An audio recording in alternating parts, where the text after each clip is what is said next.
Stuff you got to know before you go buying that flip home. Ryan, you and I see mold fairly commonly, Quite often, actually. and it also causes a great deal of, I'm going to use a big word, consternation with home buyers. You know, it's funny for me. Mold will raise somebody's eyebrows a lot more than maybe a structural issue or a roof issue or a meth issue or, you know, some of those things. It's funny, isn't it? I'll see a mold history maybe underneath the sink. I saw one of those yesterday. And even though the problem had been fixed, I had to talk the buyer down. So, you know, obviously as a flipper, you don't want to get surprised by mold at the end. Right. What do you know? Tell me a story. Well, there was a basement that looked like it just had about a 9 by 9 inch Stachybotrys, aka black mold, on the wall. And going into it, the owner, it wasn't a buyer, it was an owner that wanted me to go through the home, and she wanted to cut open the wall. Okay. So I cut open into the wall. Oh, you did? I did, and she handed me the knife, so I wasn't afraid to do it. Yeah. Somebody handed me a hatchet once early in my career. I had fun with that. I didn't know how awesome that was. I would have rather had the hatchet. Maybe not in this case.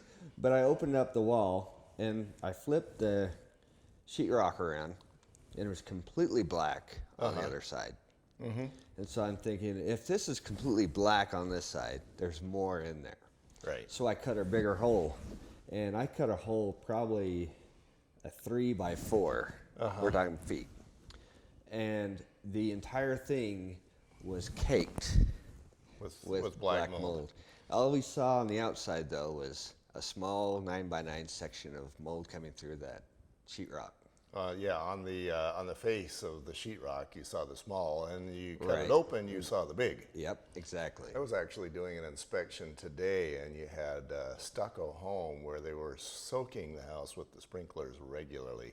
So the bottom had about 2 inches of moss, and just proof that, and it was about a 10-foot wide strip. Oh, wow. And then above that, you had stucco, and then you had a window. Okay. And so they were not only soaking the foundation, but the stucco and then the window with all this water, and that was running down, and it was running as it should have been. Hopefully, she didn't give me a knife this time. Oh, okay. That was running down and you know, causing a lot of havoc, not mold, but cracking in the stucco, etc. And yeah, that's what I had to tell him, is he needed to hire somebody with a knife Yeah. and go at it. And I told him to count on there being problems in there. It's a can of worms. Yeah. Yeah, then you got to remove the stucco, you got to remove the sheetrock, and depending on how bad it gets, sometimes you've got to do something about the studs in there. It's true. And you know, a lot of times with the studs, you can get a chemical called Moldex, and you can wash the studs. Yeah, and that kills any live mold spores that are there. But we could go down that road. You know, as you're killing that, the mold knows that it's being killed, and so you know, people who consider themselves experts will tell you that at that point, as a matter of panic, the mold will spit off a bunch of spores Okay. to survive. Yeah. And whether that's true or not, that's what people who think they were experts told me. So then you've got a bunch of spores in the air, and you're breathing that unless you're wearing some really good breathing protection. Right. You know, and Clorox works too. I got to stop you there on that one. Uh-huh. Clorox does work. It'll kill the surface. However, the Clorox evaporates fairly quickly. And when the Clorox evaporates, what you're left with is water. Yeah, Clorox has water into it, and Clorox, especially if you're using it in the indoor environment, Clorox will kill you. Yes, if you're not ventilated. Otherwise, other than that, the Clorox is not a problem. Don't use Clorox. I have Clorox stories I could tell as relates to meth, but we won't go there. So as the flipper, mold is among the biggies. Mold is certainly one of the big ones. It is, and it can be one of those deal killers. They say if it's throughout the entire house. And I had an environmental company tell me that it was roughly about $2,000 per room to have it cleaned. Dang. Yeah, so it can rack up the cost. Yeah, especially when you just spend a whole bunch of money on, paint and carpet and making everything pretty and Right. that sort of thing. But mold is everywhere. It's outside, it's inside. You can't get away from it. Every time you open a door or a window, some mold spores come and some don't. Right. And so it's not the what is coming in and out, it's how much you have in the home that you... Yeah, it's like every other, we'll call it a critter because it's a living organism, but like every other critter, it needs food and shelter. Right. Well, in this case, mold doesn't need shelter, it just needs food. Food is wet wood or wet something that used to be wood. Paper, cardboard, paper on the sheetrock, any of the above. And so all you have to do is get wet and then the mold finds you. It's true. It'll plant itself, and then if you keep it wet, you're going to have a colony. Yes.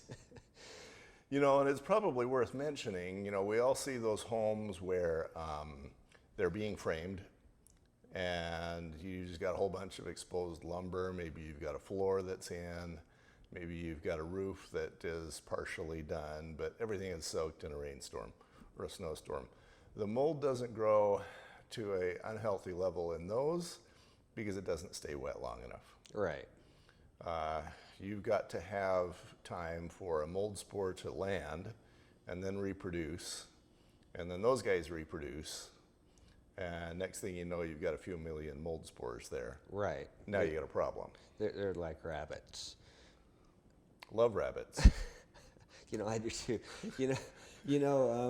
If someone offers you to have a mold test done in your house, and there's mold, there's no sense of having a test done. If you know the species, really, if you don't know I should take that back. If you don't know the species, there's no sense of knowing the species. Yeah, you can look at black mold, and black mold isn't necessarily Stachybotrys, but it will include Stachybotrys.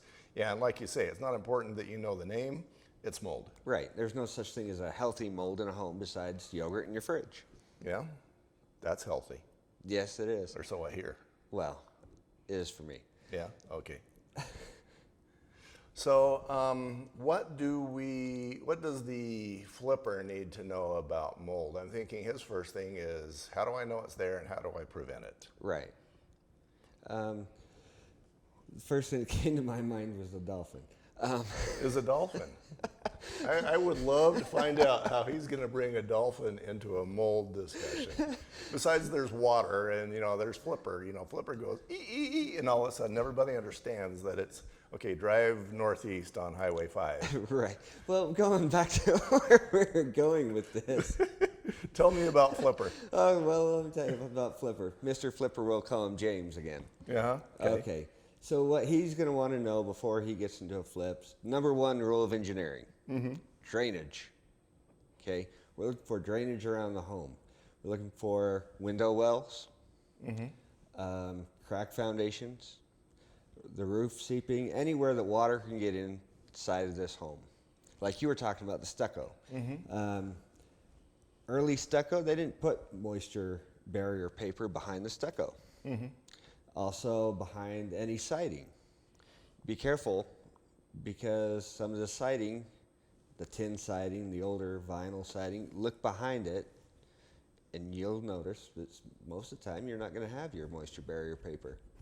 So the home I was at this morning, that one had some interesting issues and they were all water related. In this case, they had the furnace up in the attic. And there was flashing from the roof above that was missing, so you had this half-inch square hole in the roof.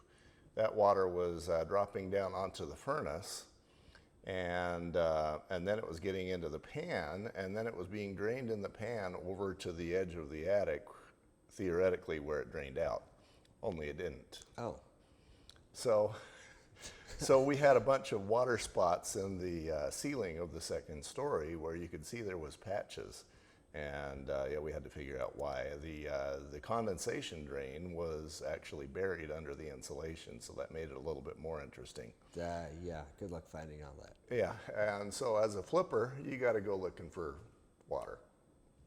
Water. It's the number one killer of homes. Mm-hmm. It's worse than tornadoes. Really? Yeah. Okay. They're all back east. That's Look true. at us here. Yeah, especially in Utah, there's a lot more damage. There's from a mold. lot more water out here. And, you know, they say that black mold is rare in Utah. You know, if that was the case, I wouldn't Rare? run into it so often. No, not rare at all. No, not rare at all. You keep the right conditions, the water, the food, and I'm going to say there's not a home in the state or anywhere else that doesn't have some black mold there, because, like you say, it's in the environment. It's everywhere. The only place you can go that doesn't have mold would be a clean room. True. I also have to say one other thing about Stachybotrys, aka black mold. Really, no one has ever really died from it. Okay. It can make you super sick, but you're not going to die from it. Okay. Maybe. Yeah. What about? Not that I would mention COVID, but what if you've got maybe somebody with lung cancer already, Well, and they're 95, okay, that's a whole different ballgame. and they've got mold in their lungs, and they're driving 95, Yeah. and they can't see. Well, we're talking about a lot of scenarios, a lot of things compacted into this life of the one guy. Okay. And what killed him? Was it the cancer in his lungs? Was it just natural? Well, it used to be called dying of old Of old age. Of or 95-ness. consumption. But they don't say that anymore. You can't die of old age anymore. It's got to be something. Yeah. So So what you're saying is, you know, mold is not being attributed as the only cause of death. right. So it would have to play in, like we're talking about. It's got to be a contributor along with it to Yeah. make it part of it. I have one more quick story. I was hired to go do a mold test on a home in Highland, and I was like, I don't really want to do the test. I don't want to tell you if there's mold. I want to tell you why there's mold. Right. And so I talked them out of it. It was actually a church leader that was paying my bills, so I had to be, you know, pretty careful about how I was spending his money. So I went there, and what they were doing is they actually had the condensate line from the furnace that was down below the concrete slab, Okay. and they were trying to drain that into the soil, only it wasn't draining. It was actually creating pressure and forcing water up into the bedroom 18 inches away, and there we had mushrooms growing. Oh. So they weren't eating the mushrooms, so Well, darn. that's probably good. That's But they were all, you know, having mold symptoms, and so the mold symptoms are real. But it's good to know that if you don't have any comorbidities, then you don't die from just that. right. Good to know. We'll be right back.